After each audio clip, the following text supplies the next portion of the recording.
সার্জিসের গাড়িবহরে ট্রাকের ধাক্কা, চালক হেলপার রিমান্ডে। এদিকে হাসিনার কাঁধে বন্দুক রেখে নিজেদের কথাই বলিয়ে নিতে চাইছে ভারত। বাংলাদেশ দূতাবাসে হামলার ঘটনায় 3 পুলিশ কর্মকর্তা বরখাস্ত, আটক 7। চিন্ময়ের পক্ষে ছিলেন না আইনজীবী, জামিন শুনানি পিছিয়ে 2রা জানুয়ারি। এবং সর্বশেষ জানাবো, স্বামীকে ঢাকায় পাঠিয়ে গৃহবধূকে ধর্ষণ, আদম ব্যাপারী গ্রেপ্তার। শুনছিলেন সংবাদ শিরোনাম, এবারে বিস্তারিত। হাসনাত সার্জিসের গাড়িবহরে ট্রাকের ধাক্কা, চালক হেলপার রিমান্ডে।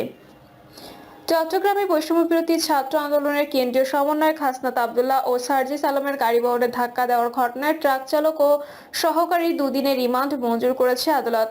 চট্টগ্রাম জুডিশিয়াল ম্যাজিস্ট্রেট 4 এর আদালতের বিচারক মাহবুবুর রহক এ আদেশ দেন। আদালত সূত্র জানায়, সকালে গাড়ি চালকে হেলপারকে আদালতে হাজির করে লোহাগাড়া থানা পুলিশ 5 দিনের রিমান্ড আবেদন করে।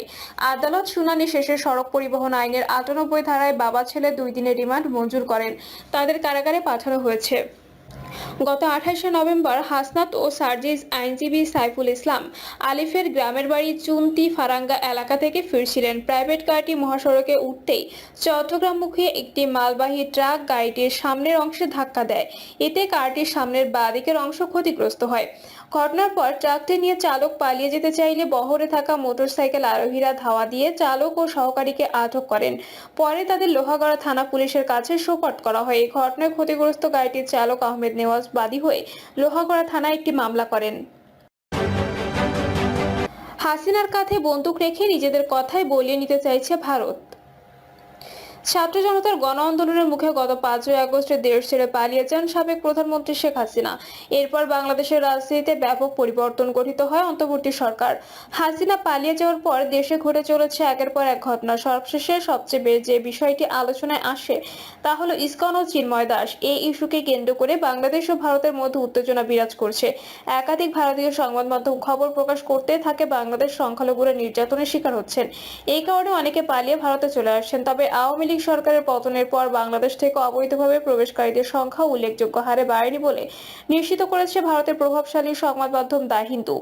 গত 6 বছরের সরকারি তথ্য বিশ্লেষণের ভিত্তিতে করা ওই প্রতিবেদনটি প্রকাশিত হয়। এদিকে গত 5ই আগস্ট থেকে ভারতে আশ্রয় নেওয়া বাংলাদেশের সাবেক প্রধানমন্ত্রী শেখ হাসিনা সেখান থেকে একের পর এক বিবৃতি দিয়ে যাচ্ছেন।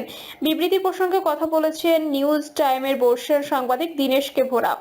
তিনি প্রশ্ন তুলেছেন, অন্য দেশে আশ্রয় নিয়ে থাকা এক ব্যক্তি কিভাবে বিবৃতি দিতে পারেন?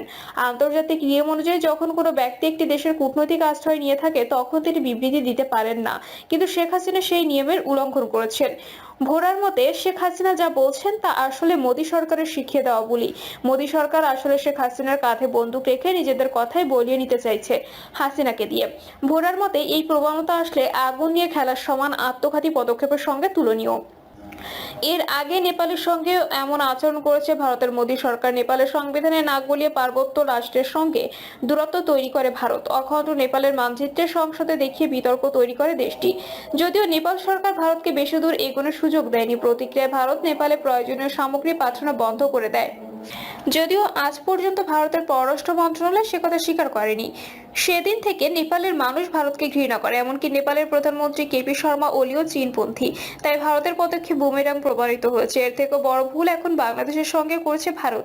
শেখ হাসিনাকে মোহরা বানিয়ে বাংলাদেশ বারবার ভারতকে দেশের অভ্যন্তরীণ বিষয়ে হস্তক্ষেপ না করার পরামর্শ দিচ্ছে, কিন্তু ভারত সে কথা কানে তুলছে না। সম্প্রতি বাংলাদেশ সম্মিলিত সনাতনী জাগরণ জোটের মুখপাত্র চিন্ময় কৃষ্ণ দাস ব্রহ্মচারীকে গ্রেপ্তারের বিষয়টি নিয়ে আরো জলঘোলা হচ্ছে। বাংলাদেশে ইসকন মন্দির থেকে সাফ জানিয়ে দেওয়া হয়েছে চিন্ময় কৃষ্ণ দাস আর ভারতের সদস্য নয়। এদিকে ভারত শেখ হাসিনাকে এতটাই ক্ষমতা দিয়ে রেখেছে যে তিনি সে দেশে বসে বাংলাদেশ সম্পর্কে বিরূপ মন্তব্য করে যাচ্ছেন। হাসিনাকে এখনই না থামালে দুদেশের সম্পর্ক আরো তলানিতে গিয়ে ঠেকবে বলে মনে করেন সাংবাদিক ভোরা। মালদ্বীপ, নেপাল, ভুটানের মতো একই ভুল বাংলাদেশের সঙ্গে করছে ভারত। নিজেকে বিশ্বগুরু প্রতিপন্ন করার লক্ষ্যে আসলে আগুন নিয়ে খেলছে ভারতের মোদী সরকার। বাংলাদেশ দূতাবাসে হামলার ঘটনায় ৩ পুলিশ কর্মকর্তা বরখাস্ত, আটক ৭। ভারতের উত্তর পূর্বাঞ্চলীয় রাজ্য ত্রিপুরার রাজধানী আগরতলায় অবস্থিত বাংলাদেশের সহকারী হাই কমিশনে হামলার ঘটনায় ৭ ভারতীয় নাগরিককে আটক করেছে দেশটির পুলিশ। এছাড়া হাই কমিশনে হামলার সময় দায়িত্ব অবহেলার দায়ে পুলিশের ৩ কর্মকর্তাকে বরখাস্ত করা হয়েছে। আগরতলায় বাংলাদেশের সহকারী হাই কমিশন মামলার সময় সেখানে ভাঙচুর ও বাংলাদেশের জাতীয় পতাকা নামিয়ে ছিঁড়ে ফেলার ঘটনা ঘটায় উগ্র হিন্দুত্ববাদীরা। প্রতিবেদনে বলা হয়েছে, আগরতলায় বাংলাদেশ সহকারী হাই কমিশন প্রসঙ্গে উগ্র হিন্দুত্ববাদীদের হামলা ও প্রতিবেশী দেশের জাতীয় পতাকা অপমানের ঘটনায় ত্রিপুরা পুলিশ তাদের ৩ জন সাব ইন্সপেক্টরকে বরখাস্ত করেছে এবং দায়িত্ব অবহেলার অভিযোগে পুলিশ সদর দপ্তরের একজন উপ পুলিশ সুপারকে প্রত্যাহার করেছে। এছাড়া হামলায় এই ঘটনায় জড়িত থাকার অভিযোগে ৭ জন ভারতীয়কে গ্রেপ্তার করা হয়েছে। মূলত আগরতলায় বাংলাদেশ সহকারী হাই কমিশনের সামনে অবস্থান কর্মসূচি সহ ব্যাপক বিক্ষোভের আয়োজন করা হয়। এ সময় বিক্ষোভকারীরা বাংলাদেশের হিন্দু সংখ্যালঘুদের বিরুদ্ধে কথিত নিপীড়নের নিন্দা এবং ইসকন সদস্য চিন্ময় কৃষ্ণ দাস প্রভুর মুক্তি দাবির নামে সেখানে তাণ্ডব চালায়। আগরতলায় বাংলাদেশের সহকারী হাই কমিশনের কর্মকর্তারা জানিয়েছেন, হিন্দু সংঘর্ষ সমিতি তাদের একটি সংগঠনের ব্যানারে সেখানে হামলা ও তাণ্ডবের সময় এই ভাঙচুর ও হাই কমিশন অফিসের পতাকা ছিঁড়ে ফেলার ঘটনা ঘটে। ইন্ডিয়া টুডে এ নিয়ে বলেছে, বিক্ষোভের নামে হাই কমিশনের সামনে জড়ো হওয়ার পর কড়া নিরাপত্তার মধ্যে একটি দল বাংলাদেশ সহকারী হাই কমিশনের কাছে স্মারকলিপি জমা দেয়। তবে এক পর্যায়ে ওই গ্রুপের কিছু সদস্য নিরাপত্তা ব্যবস্থা লঙ্ঘন করে হাই কমিশন চত্বরে প্রবেশ করে এবং ভাঙচুর ও তাণ্ডব চালানোর পাশাপাশি বাংলাদেশের জাতীয় পতাকা অপমান করে। চিন্ময়ের পক্ষে ছিলেন না আইনজীবী, জামিন শুনানি পিছিয়ে ২রা জানুয়ারি। বাংলাদেশ সনাতন জাগরণ মঞ্চের মুখপাত্র চট্টগ্রামের পুন্ডরিক ধামের অধ্যক্ষ চিন্ময় কৃষ্ণ দাস ব্রহ্মচারীর জামিন শুনানি হয়নি। ধার্য তারিখে চট্টগ্রাম মহানগর দায়রা জজ মোহাম্মদ সাইফুল ইসলামের আদালতে তার পক্ষে কোনো আইনজীবী শুনানি করেননি। পাশাপাশি রাষ্ট্রপক্ষ মামলাটি শুনানি না করে সময়ের আবেদন করেন। সব মিলিয়ে আদালত পরবর্তী জামিন শুনানির জন্য ২রা জানুয়ারি তারিখ ধার্য করেন। চট্টগ্রাম আদালতের সহকারী public prosecutor advocate Enamul Haque বলেন, আজ চিন্ময় দাসের পক্ষে কোনো আইনজীবী আদালতে উপস্থিত ছিলেন না। পাশাপাশি রাষ্ট্রপক্ষ শুনানির জন্য সময়ের আবেদন করেন। আদালত জামিন শুনানির জন্য ২০২৫ সালে ২রা জানুয়ারি ধার্য করেছে। যেহেতু শুনানি হয়নি, এ কারণে আসামি পক্ষের উচ্চ আদালতে যাওয়ার সুযোগ নেই। আবার দায়রা জজ আদালতেও অপেক্ষমান থাকার কারণে ম্যাজিস্ট্রেট আদালতেও জামিন শুনানি করার সুযোগ নেই। স্বামীকে ঢাকায় পাঠিয়ে গৃহবধূকে ধর্ষণ, আদম ব্যাপারী গ্রেপ্তার।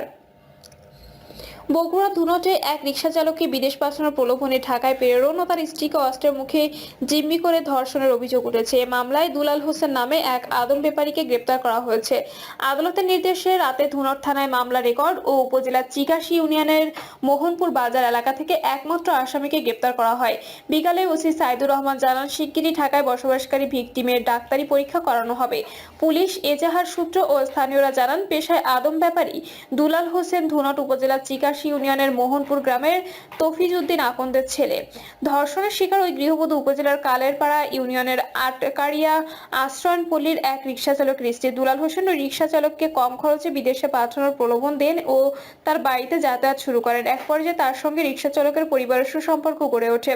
দুলাল হোসেন কাগজপত্র তৈরির নামে কৌশলে রিকশা চালককে ঢাকায় পাঠিয়ে দেন। এই সুযোগে তিনি গত ২৪শে নভেম্বর রাত 10:30টার দিকে আর